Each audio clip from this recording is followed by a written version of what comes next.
Jai Guru. So last week we stopped at page 357. Did you do your homework? Have you all become a Mahakarta, Mahabhukta and Mahatyagi now?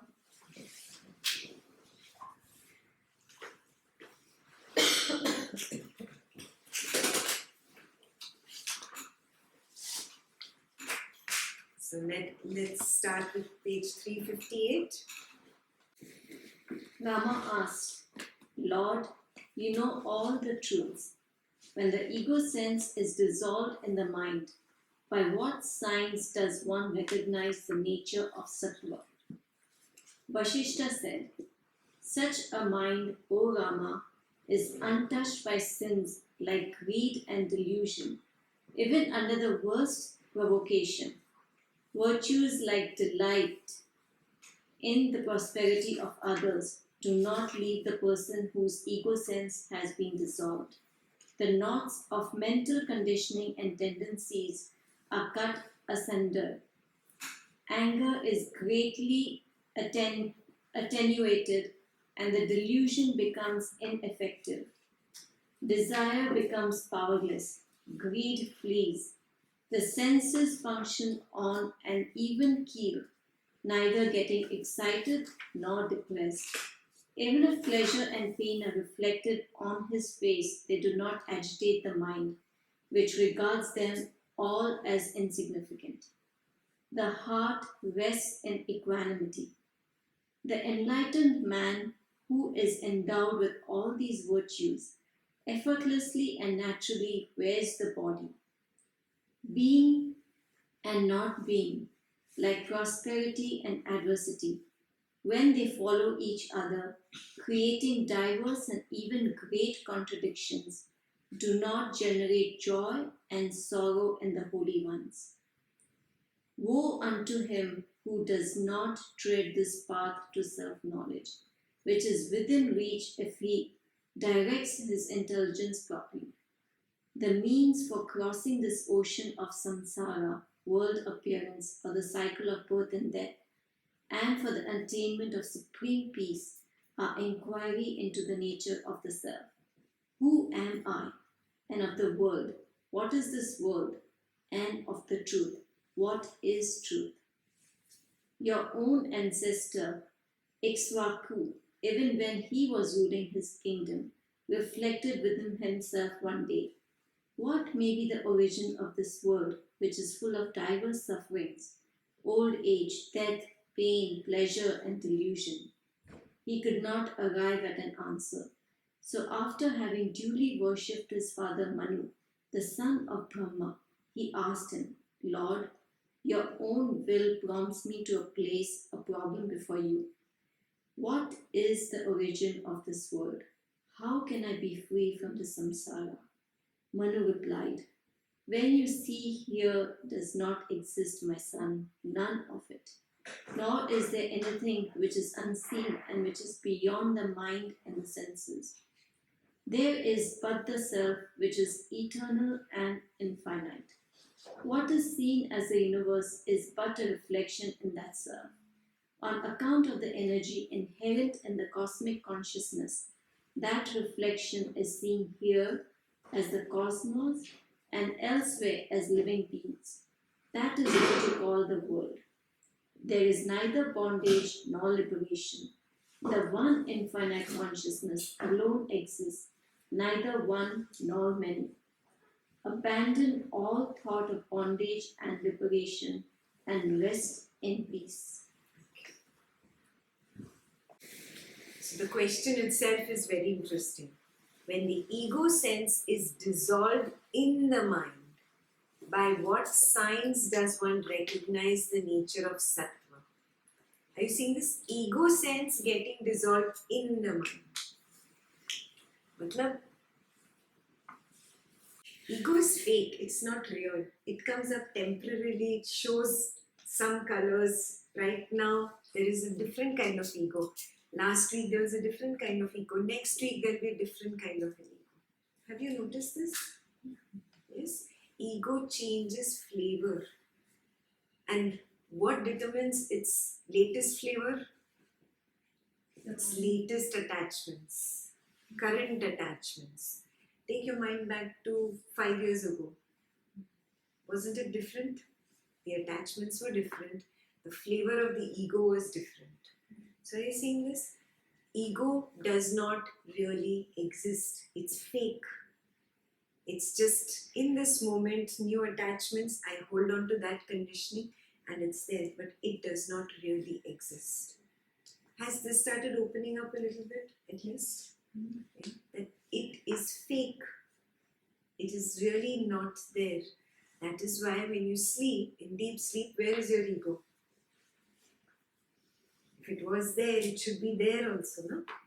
In the deep sleep state, it does not exist. So understand this thing, this ego is fake anyway. And this mind that they're talking about is that umbrella that I speak about. It has the mind, intellect, memory, ego, all under one. Yeah? So it's not like dissolving the way you're thinking, but it is just that that fake ego is gone. Yeah? Now, in this enlightened person, when the ego goes away completely, it falls off completely, his mind is no more called mind. If you remember, we did some 25 pages ago that his mind is called sattva. How does one recognize the nature of sattva? So his mind is called sattva, one who is enlightened. Then Vasistha says, such a mind, O Rama, is untouched by sins like greed and delusion. We did a meditation which we will do today also. We get established in the isness, which is always there, which was always there.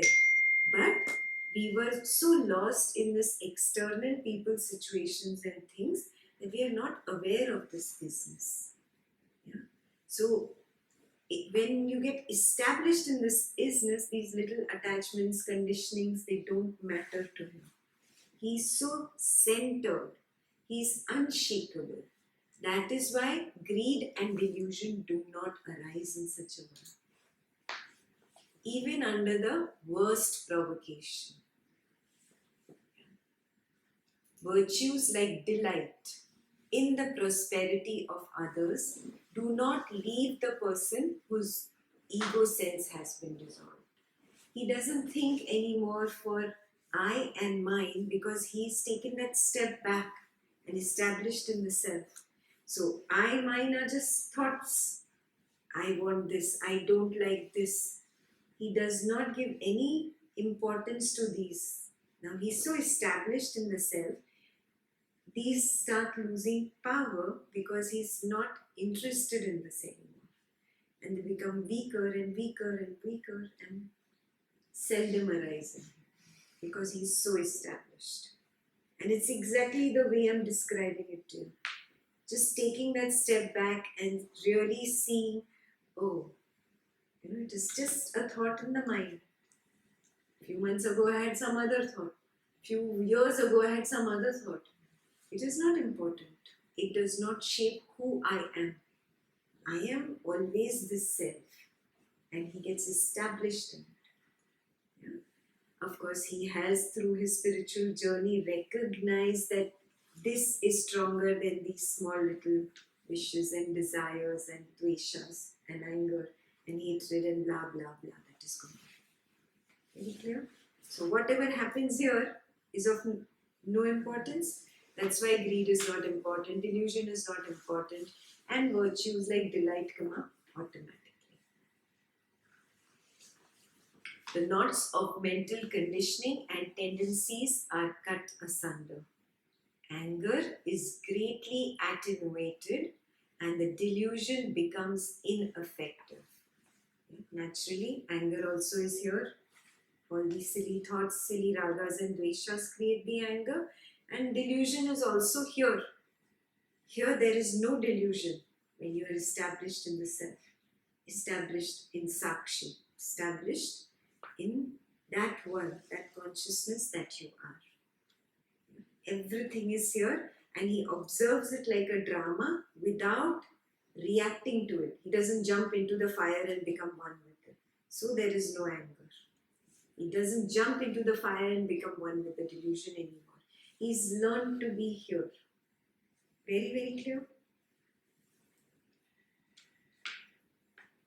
Desire becomes powerless, greed flees. The senses function on an even keel, neither getting excited nor depressed. Because he is not ready to jump into the fire, the senses don't get excited or depressed. Yeah? Understand that a thought cannot evoke anger in me. It is just a thought. How does that anger build up? By my cooperation. Correct? It is just a thought. Sandeep said this to me. If I let it go, it goes. But if I jump in and cooperate, yes, he should not have said it, then this, then this, then this. This is called cooperation. Got it? I am not ready to jump in only. I watch it and let it go. Clear? So, there is no question of senses getting excited or depressed now. Even if pleasure and pain are reflected on his face, they do not agitate the mind. This is very important. We think somebody who is enlightened should not even wince in pain if a thorn pricks him. Why? He has the same body that you have. Enlightenment is not magic that suddenly nothing touches your body or you become some Superman. Nice in Superman movies, not in real life. Yes, nothing like that is going to happen. That is why Guruji also falls sick. Guruji also gets fever. And Guruji has a doctor going with him everywhere. Why? Because enlightenment does not mean all those things that we have been really thinking. Yeah? So there will be pain in the body. Yes? It may reflect on the face because obviously parasympathetic system gets all agitated the moment something hurts, when there is pain, when there is disease. So it will show on the face, it's hurting. But that does not mean his mind is agitated. Are you seeing this? He has already separated out and is established in that isness. Now, any body pain is external, just like this thought was external. He was not jumping into the fire of the thought. He does not jump into the fire of the body. He is established. Super clear?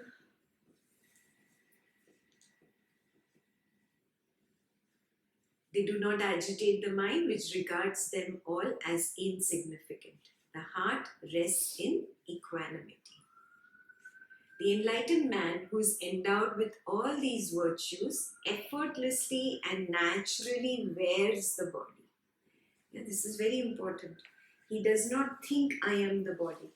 He wears the body like you wear a garment. There is no attachment to it. There is nothing like I am the body. That identification has been dropped off.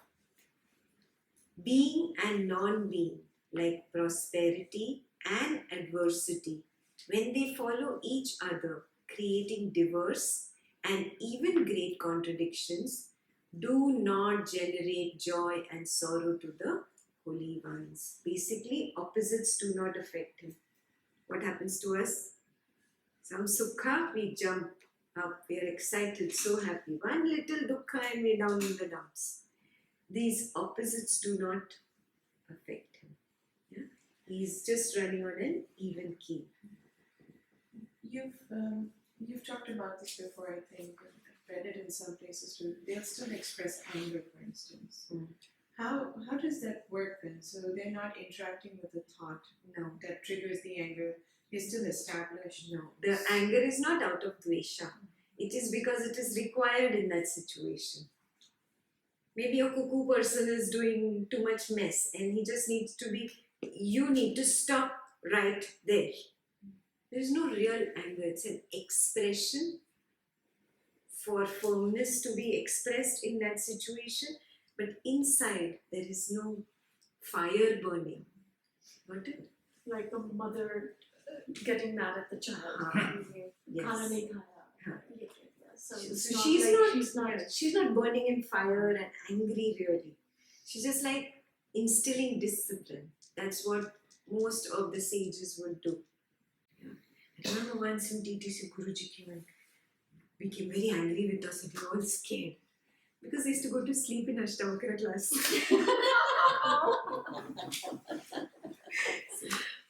कोई बात सुनते नहीं हो तुम लोग सब बदमाश ये छोटा सा TTC batch with like 25-27 people only very small room you're not serious what kind of teachers are you going to be Guruji said that so if they do it it is just to instill some discipline to shake you to wake you up and that's it. It's only very superficial. Inside, there's no agitation. At another level, Kabira says that you can become so one with that isness that even if anger comes, you get fully angry like a little child, breaks his toy and is really angry, but the next moment he's coming and hugging you. So there is no real anger. You know how we hold on to anger? And holding on and thinking about it for the next 25 years of your life is not there. It's not there even for 25 seconds. Yeah? That's the difference between this anger and our anger. Like you tell us about Ramakrishna Paramhans that he said कि pain हो तो रहा है pain है लेकिन हो नहीं रहा है. Yes. So they don't jump in and become one with the body anymore. They can see it. Yeah? So today we will do an isness meditation where we'll at least make an effort to understand how it is to be in this state. उसके लिए सच में effort करना to be in the present moment. Woe unto him who does not tread this path to self-knowledge which is within reach if he directs his intelligence properly. Shame on you if you're not following the path of self-knowledge. Yeah. This is the way Vasistha is getting angry at you actually. Yeah. The means for crossing this ocean of samsara, world appearance or the cycle of birth and death, and for the attainment of supreme peace are inquiry into the nature of the self. Who am I? And of the world, what is this world? And of the truth, what is truth? So these three inquiries are very important on this path. Who am I? What is this world? And what is truth? Yeah, you're inquiring into the entire domain range. Who am I? What is this world? And what is the truth? Is this world the truth or am I the truth? The full domain is covered. Okay. Your own ancestor, Ikshvaku, even while he was ruling his kingdom, reflected within himself one day, what may be the origin of this world which is full of diverse sufferings, old age, death, pain, pleasure and delusion. He could not arrive at an answer.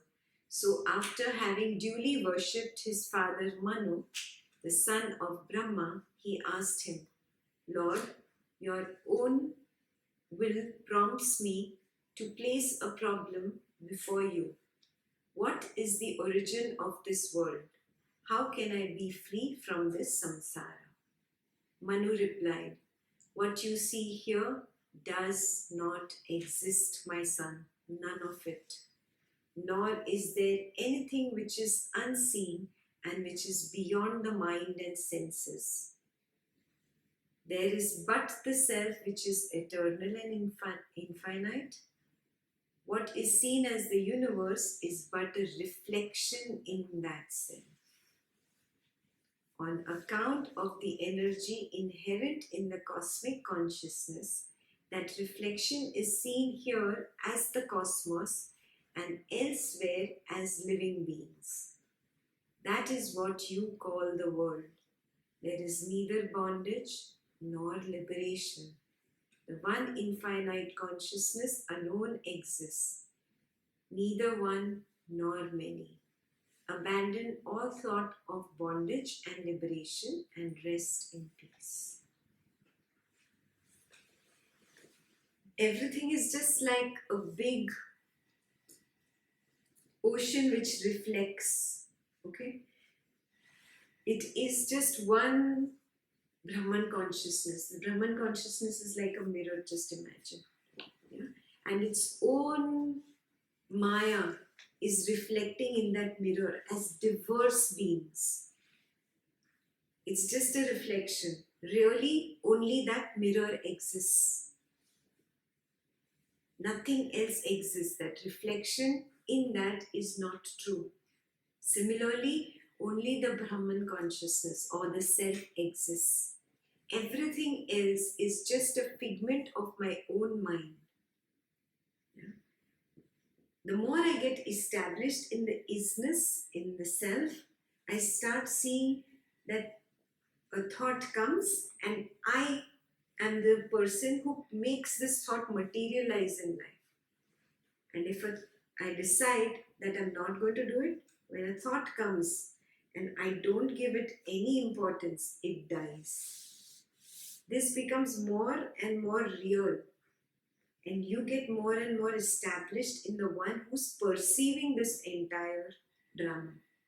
You start seeing all this reflection of the cosmos that he's talking about, and you become unattached from it. You are established in the isness. The more you get established in it, these things start losing power around you. I'm not saying the world is going to disappear, but it no more affects you now. Yeah? This is where dispassion becomes super strong in you. And things fall off. Importance of things, people that you gave importance to before falls off. Situations are not anymore that important the way you used to give them importance. It's not that you've become rude or angry. It's just that icky, chewing-gummy kind of passion that you had with people, situations and things has just cut off automatically. You're very centered now. Yeah? That's how things start falling off. Yes. Events start reducing in life because you don't have attachment. A natural stillness starts happening. Yeah, nonsense people start dropping off because there is no more, you are not giving any more entertainment to people. So they are no more interested in you. Very slowly the world starts diminishing around you. Yeah? Only very few things that are karma of this particular body with which you came, you were compelled to come actually, that remains. And when the body dies, that also dies with it. Now that there is no more attachment, no more Ashana to come back. Remember the Lokeshna, Jiveshna, Putreshna, Vitteshna. Nothing more. There is no iota of even a little desire remaining in you. There is no more reason for you to come back in body. And you will never even find a womb again because you don't have the desire.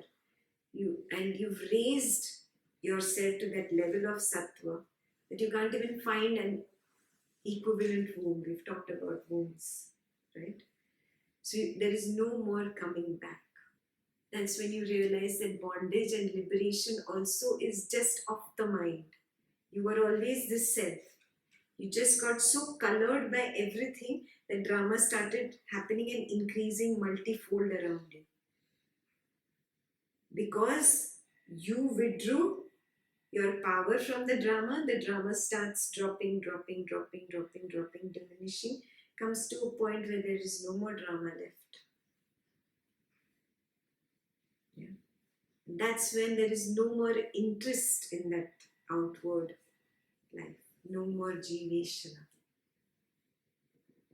Okay? That's how you get out. That's how you get liberated. This can happen only with your own thirst. If your thirst to go in is higher than things, people, and situations outside. Then, when you come to this point, you realize there is really no bondage. All mind created. It didn't exist in the first place. So, when there's no bondage, किससे liberate होना है? What do you want to get liberated of? You see what I'm saying? Just like a dream is created by the mind. It does not really exist. The dragon in your dream is not really there. Exactly the same feeling is there when you wake up. Oh, it does not exist. Super clear? 359. Vasistha continued. Manu concluded, the actions of one who has attained self-knowledge are not motivated and are not volitional. Hence, he is not tainted by their merit. He is beyond praise and censure. He is not agitated by others. He does not agitate others. He alone is fit to be worshipped, not by rites and rituals, but by the worship of such sages alone. Does one attain wisdom? Thus instructed by Manu, Ikshwaku attained enlightenment. Adopt such an attitude, O Rama. Rama asked, if such be the nature of the enlightened person, what is so extraordinary and wonderful in it? Vasistha continued, on the other hand, what is so extraordinary and wonderful about the attainment of psychic powers like the ability to fly in the air? The nature of the ignorant is the absence of equanimity. The characteristic of the enlightened one is purity of mind and absence of craving. The enlightened one is not characterized by characteristics. He is devoid of confusion and delusion. Sansara has come to an end, and lust, anger, grief, delusion, greed, and such disastrous qualities are greatly weakened in him. The Lord assumes individuality, Jiva. The elements arise in the cosmos without any reason whatsoever. The individual, which emanated from the Lord, experiences the elements as if they were created by him. Thus do all jiva arise and function for no obvious reason.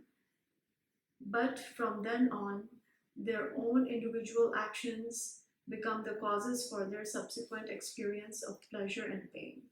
The limitation of one's understanding is the cause for the individual's action.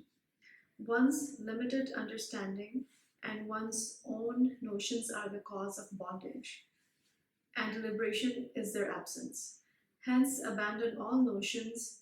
If you are attracted by anything here, you are bound. If you are not attracted at all, you are free. Whatever you do and whatever you enjoy, you do not really do, nor do you enjoy. Know this and be free. All these notions exist in the mind. Subdue the mind by the mind. Purify the mind by the mind. Destroy the mind by the mind. Expert washermen wash dirt with dirt. A thorn is removed by another thorn. Poison antidotes poison. The jiva has three forms: the dense, the subtle, and the supreme. The physical body is the dense form. The mind, with its notions and limitations, is a subtle body. Abandon these two and resort to the supreme, which is the reality, pure, unmodified consciousness. This is the cosmic being. Remain established in it, having firmly rejected the former two. So Manu concluded, the actions of one who has attained self-knowledge are not motivated and non-volitional. You understand this? He doesn't have an intention to do something or achieve something or to make something happen or prevent something from happening. इतना भी नहीं है. Whatever is happening is okay. Yeah. From his side, he does not initiate something new, which means he does not even stop what is happening. He's just fine with what is. Yeah. From your side, do you see how many times do you initiate things? It is such corporate lingo, you have to have initiative. Yeah, exactly the opposite works on the spiritual side. When you drop initiating anything, good or bad, either making it happen or stopping it from happening. Yeah? He's non-volitional. He doesn't even have the desire to do or not do. So forget the external. You can have a volition and then decide not to do or do. No? He doesn't even have the volition. The thought of doing or not doing does not arise. If it comes from outside, from somebody else, he might help the person deal with that, tackle with that at that person's level. But there is no volition from here to stop that thing from happening or creating something. Got it? Hence, he is not tainted by their merit. This is very important. Because there is no volition, there is no karma. We'll think good and do good, then there'll be no karma. But that is wrong understanding. Whether you do good or you do bad, you create karma in both. If you have to go beyond the cycle or beyond the bondage of karma, you have to become a non-doer. Absolute non-doer. Not even good, not even bad. Clear? Yeah. He is beyond praise and censure. Censure here is insult, criticism. He is not agitated by others, and he does not agitate others. Both these qualities are in him. Right? Very simple. He is established in the self, and everything outside is drama. When everything is drama, there is no point of getting agitated. What is the point?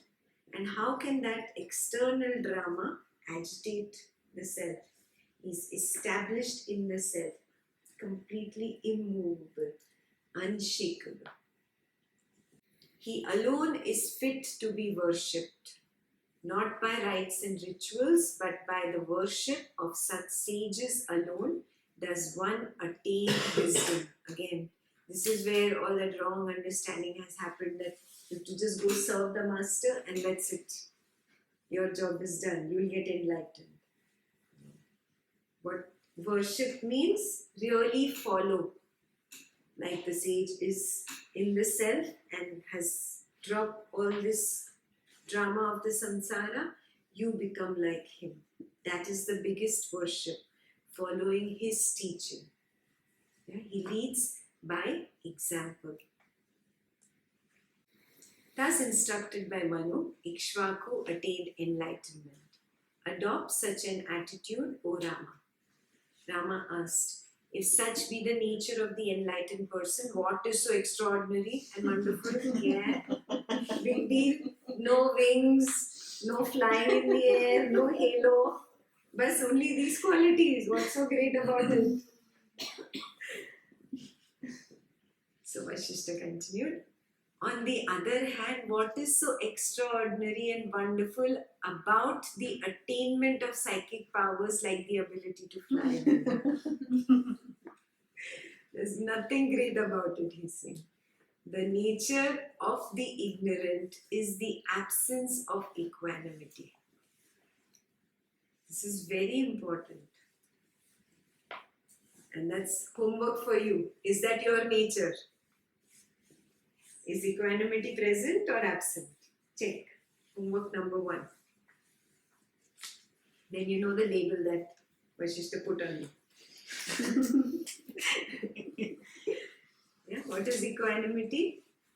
When things are not good, we go down. When things are great, we go up. We keep swinging between up and down. An equanimous person does not have this graph going up and down. He has an equanimous graph, a straight graph. Clear? So you check. Time to check now. The characteristic of the enlightened one is purity of mind and absence of craving. Homework number 2. Do you have a pure mind? Are you even making an attempt to keep the mind pure? Or do you encourage negativity? Are you okay? अच्छा ठीक है, greed आया तो आया, aversion आया तो आया, hatred आया, okay चलता है.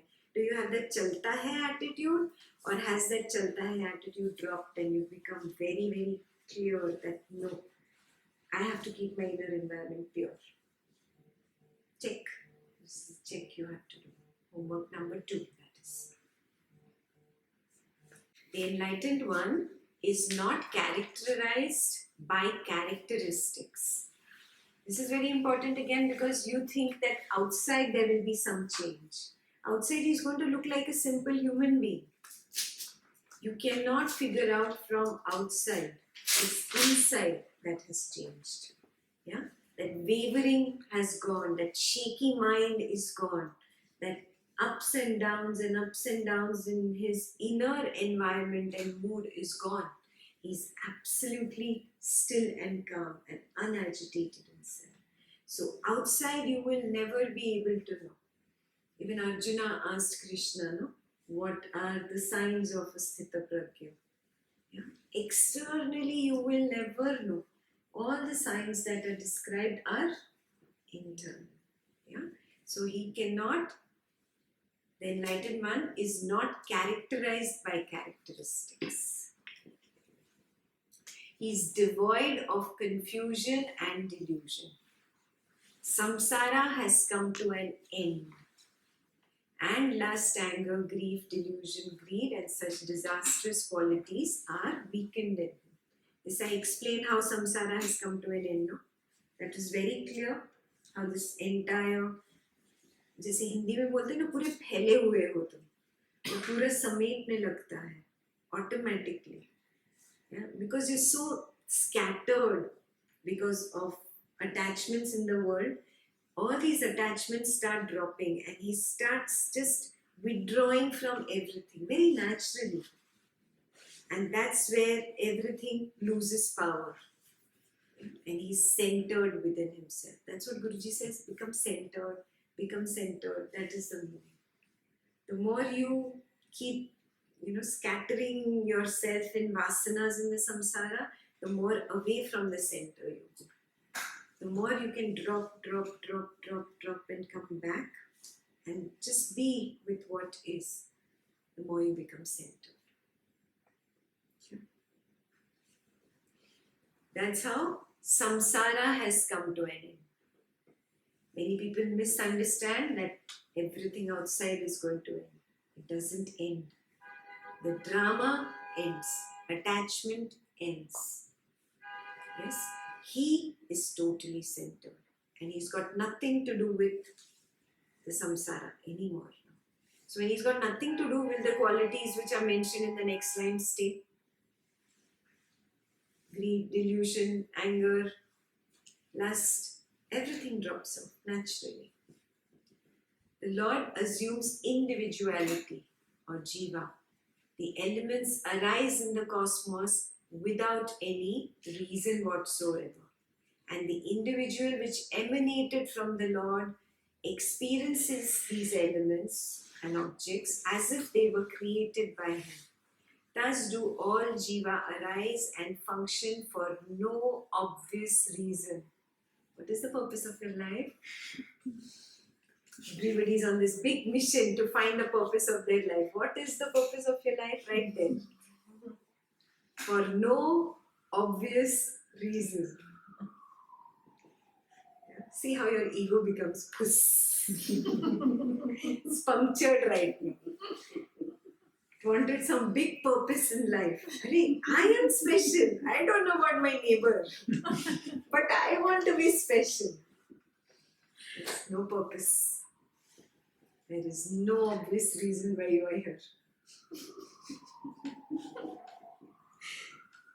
So drop this I am special, I am something. सही बोले एकदम झक मार रहे हैं।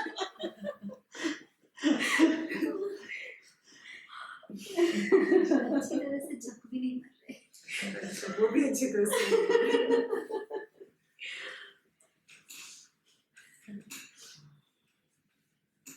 for no obvious reason. But from then on, their own individual actions become the causes for their subsequent experience of pleasure and pain. Are you getting it? Means any karma I create, that goes and gets deposited in my karma bag, and then it comes up as pleasure or pain in future. So whatever comes up has been created by me. Unnecessary game we are playing.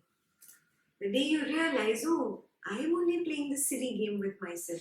I am only punching myself in the face. You stop punching yourself. You realize, what are you doing? What is the point? There is no point. There is no purpose. There is no big reason. That ego becomes total puss. Now you are ready to let go of the samsara. And that's how you actually start dropping away. It's like a snake shedding its skin very naturally. It will happen naturally.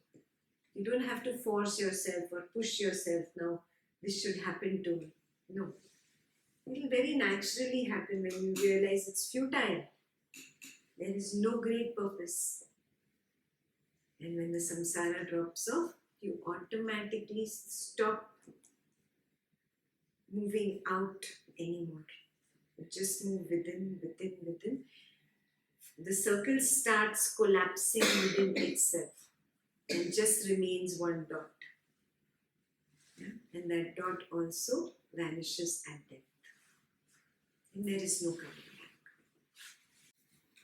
back. The limitation of one's own understanding is the cause for the individual's actions. Means your karmas are caused only because of limited understanding. That's it. Nothing else. One's limited understanding and one's own notions are the cause of bondage, and liberation is their absence. Whose absence? Notion. Correct. Hence, abandon all notions. Notions are sankalpa, very clearly written in the bracket there. What were you taught initially? Keep a sankalpa, have a sankalpa. Why? Because you only did sankalpas in the material world. So when you start walking the spiritual world, that's all you know. So you are taught the same thing. At least you are substituting your material level sankalpas with some spiritual sankalpas. So at least you start walking the path. When you've started walking the path and you've reached a certain level of understanding where your ego has got deflated several times on the way and recognized it's not so important, and then you are given something higher like this. And now you have to drop all sankalpas. Otherwise your last wish to get enlightened will become an obstacle. That last wish to get enlightened is a sankalpa, no? Are you getting it? It's very subtle in the people on the spiritual path. And that last wish itself can blow into a spiritual ego. See, I'm bigger than you, I'm better than you, I'm greater than you. I have a higher wish. You are wishing for a Mercedes and $1 million house. I'm wishing for liberation. So, that little wish of yours can create a huge and mighty spiritual ego, which becomes your own obstacle. So, you are given the highest mantra at the end, that you have to drop all sankalpas, all notions. Okay. If you are attracted by anything here, you are bound. If you are not attracted at all, you are free. So simple. So homework number 3 for you. How long is your list of attractions? And are you bound or free? Some lucky people have just 1 or 2 remaining. See, are you there yet? Do you have 1, 2? 3 also becomes a lot. One too many. 1 or 2. Relationships is, I think, where it starts to get Yeah. heavier and harder to. Tick, tick. You can have your relationships and maintain them from that space of self, of isness. Yeah? It is for taking care of the family. So we did a very beautiful sutra in Japji Sahib where he says that you can be completely centered, where you're totally carefree, but you're still caring for the world outside. Yeah. Concerned yet unconcerned. Caring yet carefree. So you can do that from the space of the self. So graduate, you've come really far. Book खत्म हो जाएगा book enlightened हो जाएगा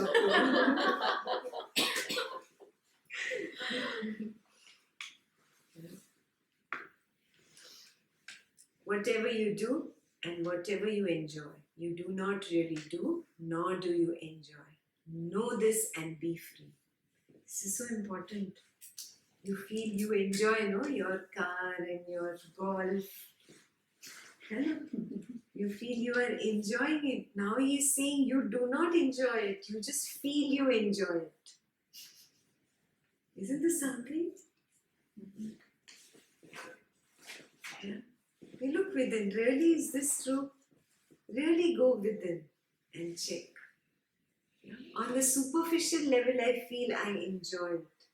For that moment, the mind creates a feverishness. He's enjoying it, she's enjoying it, so you are enjoying it. You get it? You better enjoy. Are you seeing this? It's a very subtle pressure from the mind. He is a manager, she is a manager, he's reached management, same family, you are. You better be a manager and enjoy.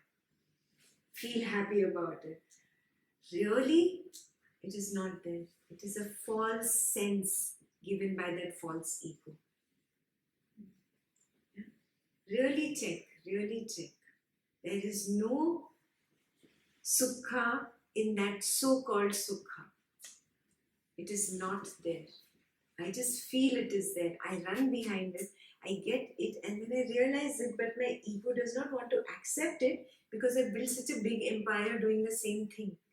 So I have to maintain that. I have to protect that ego's big idea of I have achieved this. So I say, this is good, this is good, this is sukha. Yeah, really recognize that you build a house of sand and the sages are telling you don't enter. It's a house of sand. The foundation is weak, it's sand. It's going to fall anytime. But your ego says, no, it's my house, it's of sand, so what? It hasn't fallen yet, no? It might not fall. And you want to go in. Are you seeing this? The sages are telling you again and again, it's just a house of sand.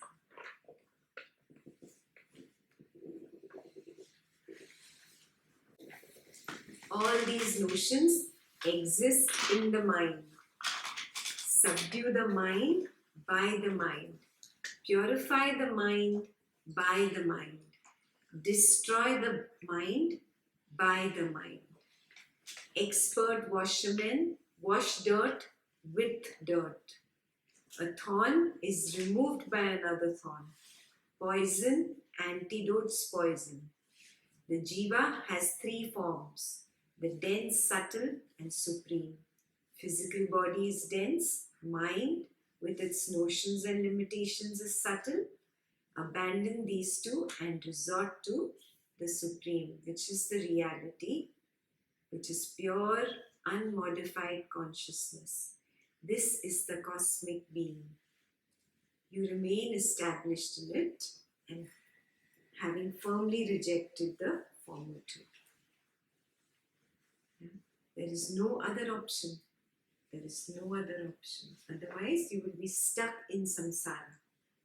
So again and again, recognize motions are all just created in the mind. Again and again, take that step back and be established in the self.